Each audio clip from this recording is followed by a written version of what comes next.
Usap mga parang ngayon lang ako napag intro mga kaparno. At nandito na tayo sa simbahan at magmadali tayo, no. Ang oras natin ngayon is, anong oras? 10:30. Yan, 10:30. Yung dami namin dito, ano. May mga, ito orasan ko, ito yung date, ito yung time. Yung day. Ito yung mga parno. Dito na yung mga, mga sakristan, no. Marami na sila, no, mga parno. Tapos may mga sakristan galing saan yan? Sa Kabuko, no, mga parno yan, no. Yan sila po tayo. Yan si Par. Tapos di ako mag-serve mga par, no. Team Violet kami ngayon, no. Assistant. Lo, tinakpan. Tapos ayun mga par, mamaya na lang mga par, no. Papakita ko na lang yung ano. Nag-intro na mga par, no. At yung mga par, tuloy-tuloy na to. Yup. Surprise!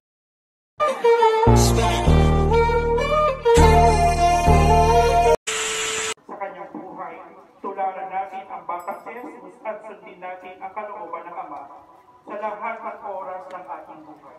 Sa ngalan ng Ama at ng Anak at ng Espiritu Santo, Amen. Ang biyaya ng ating Panginoong Kristo, ang pag-ibig ng Diyos Ama at ang tanglaw na liwanag ng Espiritu Santo ay sumayin ng mga mga kapatid. Sa araw na ito ay napagkaisahan natin ipagdiwa ang baptistahan ng Santo Niño de Tacloban dito sa Rosario, Cavite, sa La Isla Bonita de Paglaon.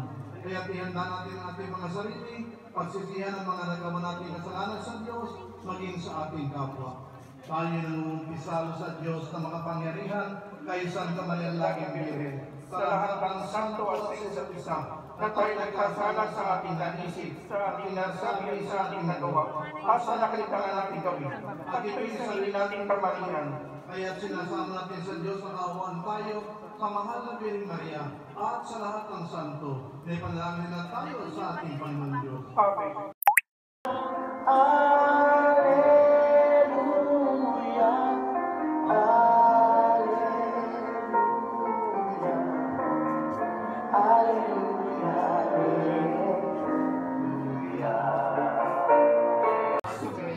Ang mabuting balita ng Panginoon ayon kay San Marcos.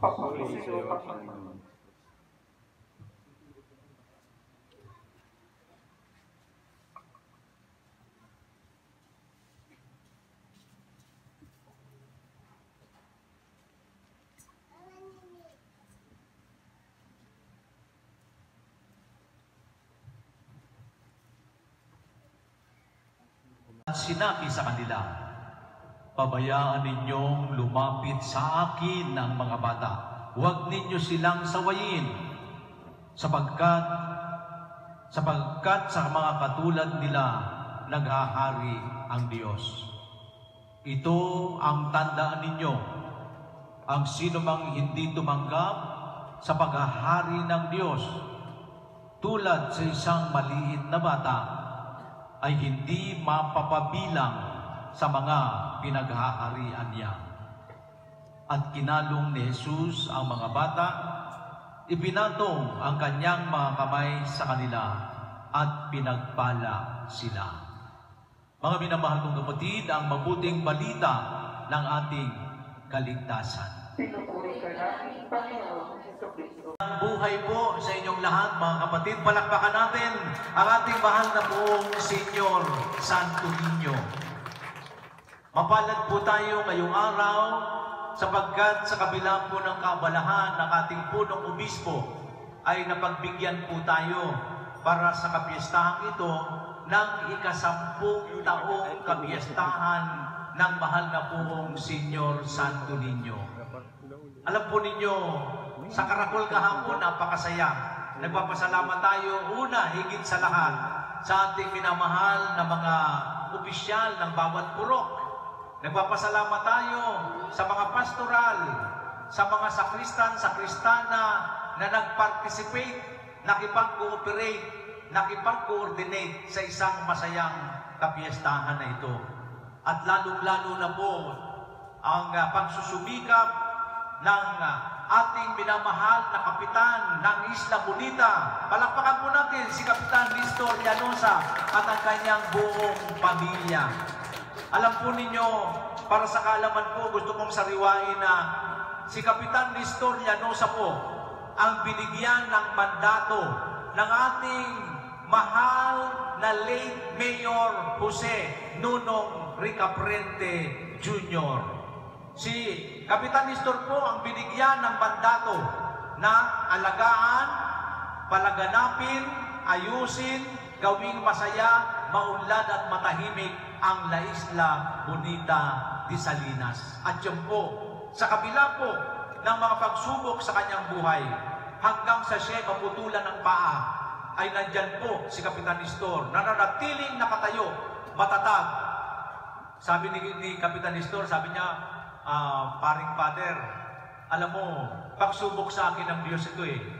Inalis niya yung isang paa ko, pero may ipinalit na 4 na paa sa kanya, gumugulong pa. Amen? Kaya po si Kapitan Nestor kasama mga opisyalis po ng bawat purok ay nandyan. Gumawa ng paraan para lalong mahigit na pasayahin ang kapiyastahan po ng mahal na poong Senyor Santo Niño. At kung meron po ako hindi agad nabanggit, ay hihingi po ako ng paumanin sa inyo. Mamaya po, dadagdagan niya ni Nanay Nick. Ganon din, hindi po pwedeng hindi ko mabanggit. Maraming salamat una sa Panginoon Diyos at sa ating Senyor Santo Niño dito sa Isla Bonita.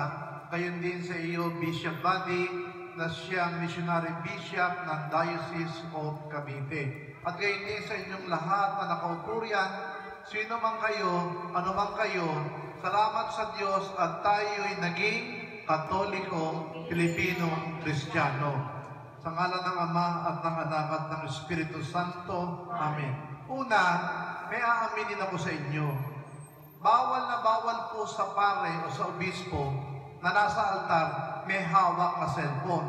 So, kung nakita nyo may hawak akong cellphone, wala ho kaming ka-chat, wala kaming kausap. It so happen na ang pinagpipista ay Santo Niño, ang nasa inyong pagbasa at ebanghelyo ay nasa ordinary season, ngayong 32 araw ng linggo sa karaniwang panahon. So, buti na lang, meron akong high-tech na assistant.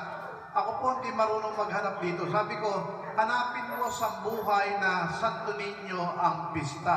Isang click lang, nakita. So, sorry po, ang bigat sa loob ko na nasa altar may hawak na cellphone. At pag di mo ginalawang cellphone, nawawala yung sambuhay. Galawin ko ho ulit, naglalak pala yan.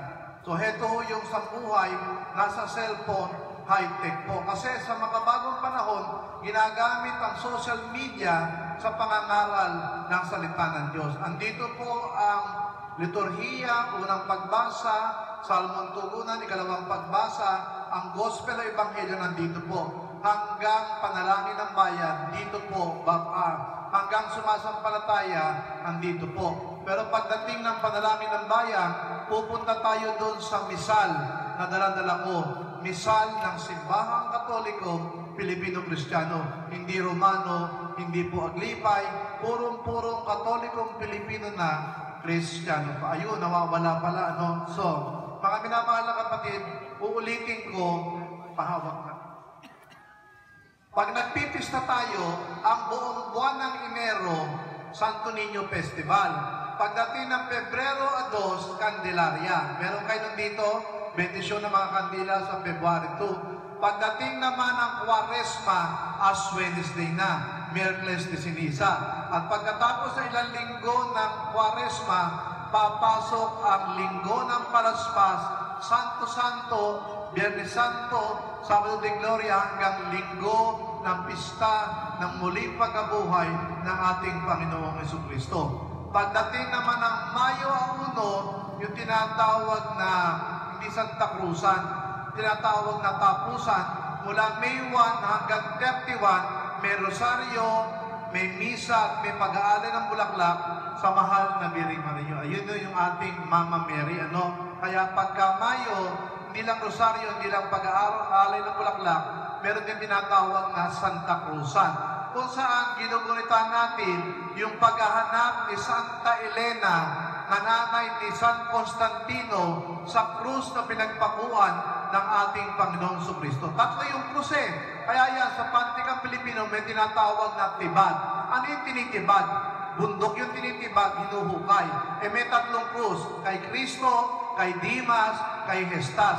Yung tatlong krus, yung nilapitan ng may sakit at hinipo yung krus at gumaling siya, yon ang patunay na yung krus na hinipo niya at gumaling siya sa kanyang sakit, yon ang krus na pinagpakuan sa ating Panginoong Jesucristo. Kaya ang tawag sa tradisyon, Santa Crusan. Hinanap ni Santa Elena kasama si Emperor Constantine na kanyang anak, yung krus na pinagpakuan sa ating Panginoong Jesucristo. May Santa Cruzan ba dito sa Isla Bonita, di ba? Tapos may mga Reina de las Flores. Ano ang dala-dala ng Reina de las Flores? Kaya nga flores flowers. Ano dala? Flowers, flores. Bulaklak, di ba? May tinatawag na Reina Elena. Ano ang dala-dala ng Reina Elena? Naging Reina Elena ka ba nun? Ano dala-dala ng Reina Elena? Yung hinanap ni Santa Elena, ano?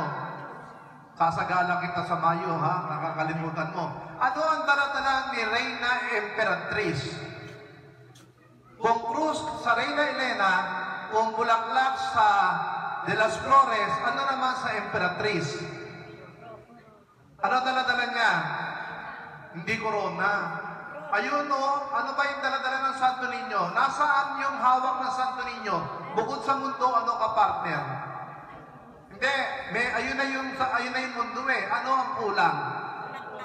Yung setro o baston. O tandaan nyo ang Reina Emperatriz, hawak-hawak ay setro o baston. Marami pang iba, may mga biblical characters. Naku, kung isa-isahin ko ang tradisyon ng simbahang Katolika mula Enero hanggang Disyembre, aabutan tayo ng tanghalian. Nasa Mayo pa lang ako. Pagpasok ng Hunyo, ano ang dapat pagdiwang? Banal-banal ang puso ni Jesus at Maria.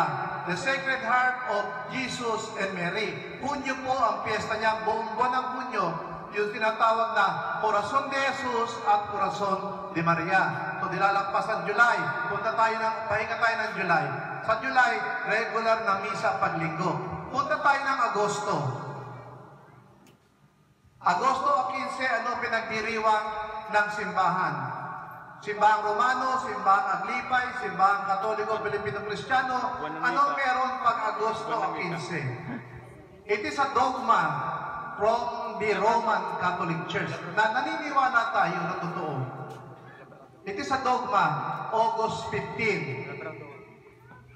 Yung tinatawag na asan yung mga maninimba? August 15, tungkol sa mahal na Birheng Maria. Anong kapistahan niyan? Kapistahan ng pag-akyat sa langit ng mahal na Birheng Maria, kaluluwa pati body and soul, kaluluwa pati katawan. Yun yung August 15. Pagdating ng Agosto 24, ano pinagdiriwang? Sinong apostol na lalaki? August 24. Si San, may hawak na itak. Si San, apostol to, binalata ng buhay, kaya may hawak na kampet o itak o kutsilyong malaki. Apostol ni Kristo, binalata ng buhay dahil kay Kristong Panginoon. Santiago. San, August 24, San, tandaan nyo San Bartolome. August 24 po yan. So then, pagdating naman ng huling langit at lupa, nalupatian mo. O sana, sa kaitasan. O sana, sa kaitasan. Pinagpala ang naparinig ko sa ngalan ng Panginoon. O sana, sa kaitasan. O sana, sa kaitasan.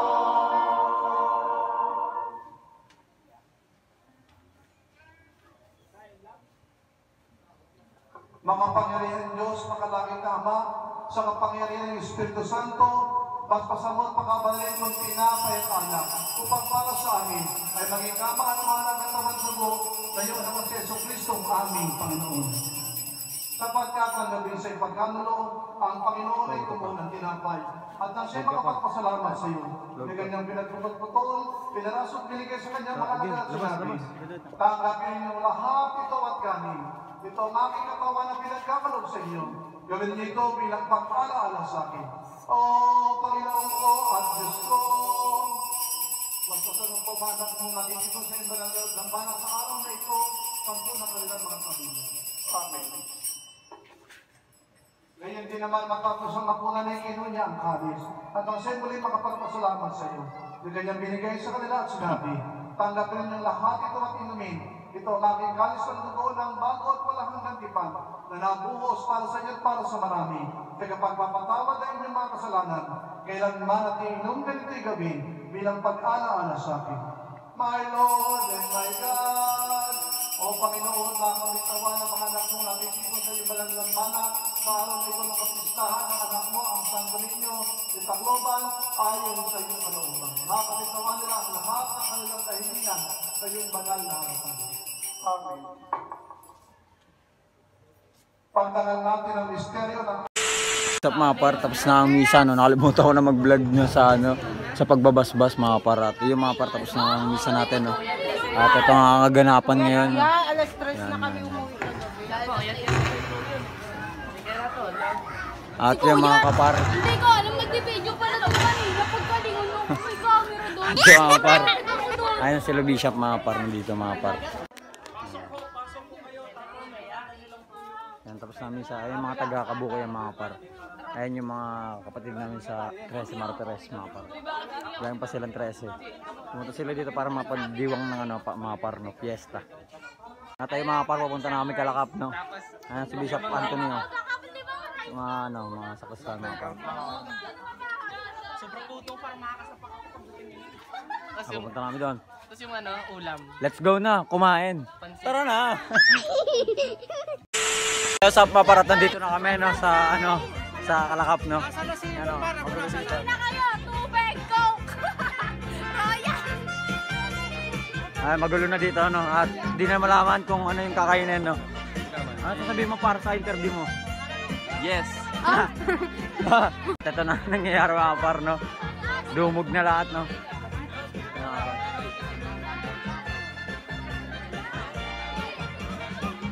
Dito kami sa bahay ni Kap mga par, no.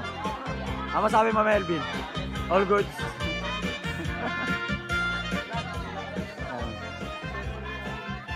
Yo, what's up mga par, at nandito kami pumesto, no. Sa may no.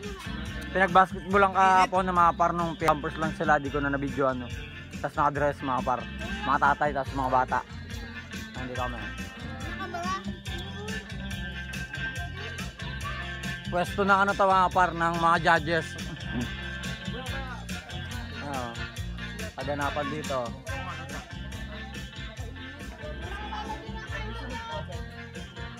Mga par. Yes, waiter. Kain ng time, ayan pagkain. Hindi ba alam mas ko?